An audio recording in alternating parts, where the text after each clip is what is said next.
I'm going to have to change my message completely. We're going to have to talk about like grief counseling and like how to deal with disappointment and stuff, because that was awful. I was right there with it, and I was rooting, and I was like, yes. Oh, no. That's about as bad a feeling as I can think of. So anyway, I wanted to thank you guys in advance for praying for Susie and I. I know you guys are mostly aware that we're engaged and that we're heading down to Missouri. So I thank you for your prayers in advance for that for us, and just ask the Lord that I would be able to learn quickly and learn well, like what I'm going to school for missions, and so yeah, thanks for that. While I was thinking about this, I was like, Hills and Janegis and Bakers, you guys always sit in the front.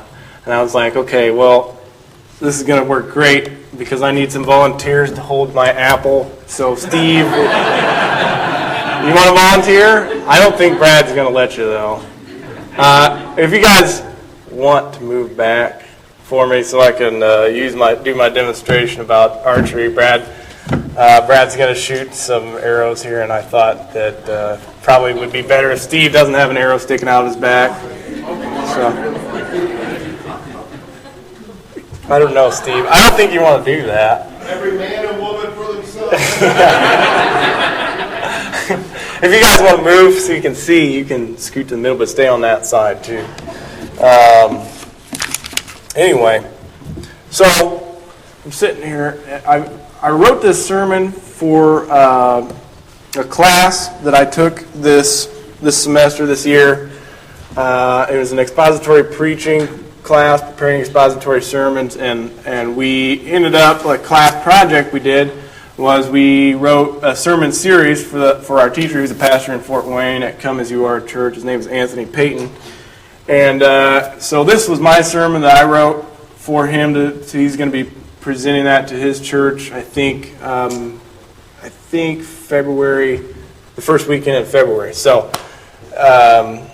yeah, so like the sermon series is about Job. We wanted something like, okay, I survived. That's a sermon topic. I survived. Let's see, a couple of things were I survived matelessness or like marriage failure, and just a bunch of different things. And my sermon that I picked was missing the mark.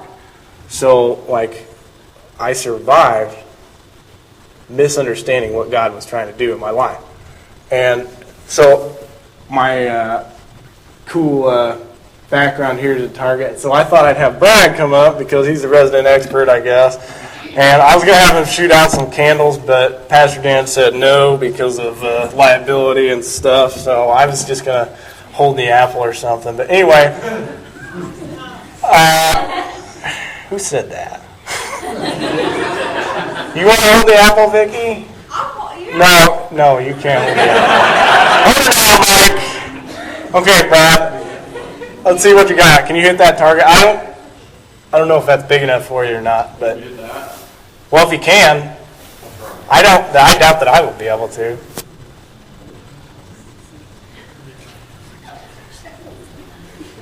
Should I duck behind it? Might be a short sermon. I'll go over here. I trust you, Brad, but yeah, that's true. That's true. Don't miss the mark on what God has for your life, right?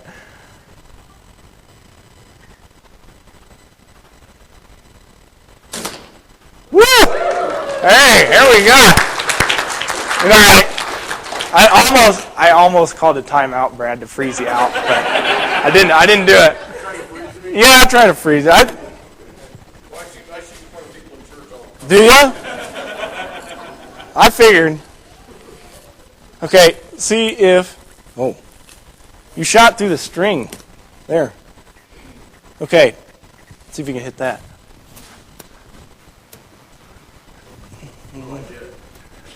New car? I don't know. I just stand up and start clapping, didn't she? Yeah, and your kids. Blindfolded. Shh. Concentrate. Oh, hey! Not bad. That's pretty good, Brad. I'm impressed. Get it down. No. Becky. Okay. I couldn't get a volunteer, and this one's not going to explode, but I figured we'd try this too. Yikes. You're not gonna put that on your head? No. I'll look at it. You got really blends in with the background. That's gonna be hard to do. Yeah, see? Camouflaged it. Or a shoe. Huh?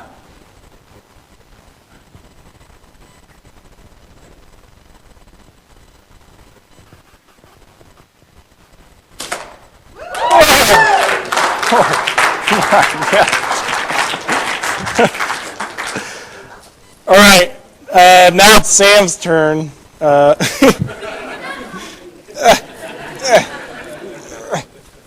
Brad, you shot that one in too deep. Yeah, no, Pastor Dan said I was going to leave a mark, but he didn't know it was going to be on the wall. Yeah, just two more. Just two more is fine. Two. So, okay, there we go. There's our object lesson. Now, Brad, if I put two of these up, can you hit them with one arrow? If I put one over here and one over here, you think you can hit them? Where'd my thing go? All right, we'll just go with two more. Let's see if Brad can finish it out. Okay, there we go. I don't know. I can put it. I just make it harder. Yeah. Well, it was too easy. You're doing too good. I didn't expect you to hit all of them. Well, yeah, I guess it is. The sermon's about missing marks. Oh. Oh. Ooh. Yeah. Yeah. And the mood gets ugly.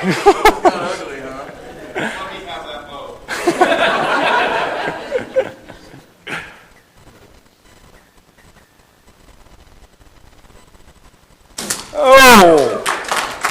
Holy smokes. Okay. All right, last one. See if you can split the arrow. Okay. You want to try and split the arrow. I want to see if you can do that. What's that arrow, John? You can buy the new one. That's all right. I don't think he can, so I'm pretty safe here. Go ahead and try for it, Brad. You want to try for it? Yeah. That's a small target. Well, you're a big guy.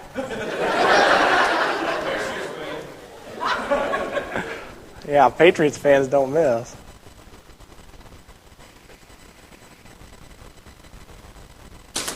Ooh. Holy buckets. That's pretty good.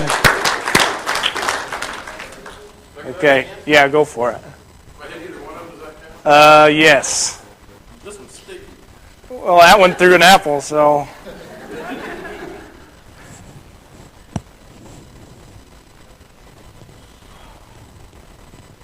Take a deep breath. Don't rush yourself.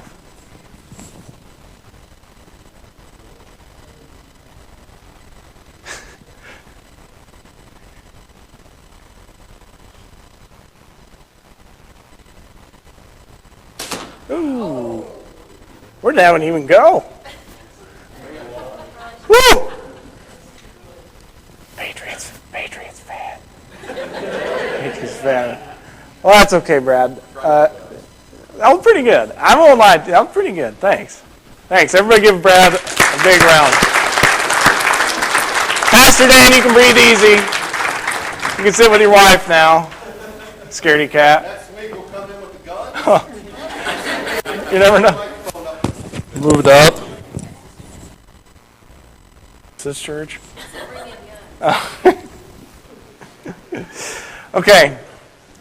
Well, thank you, Brad, for making my point perfectly about missing the mark, because I know oftentimes we feel like that arrow down here, like this one.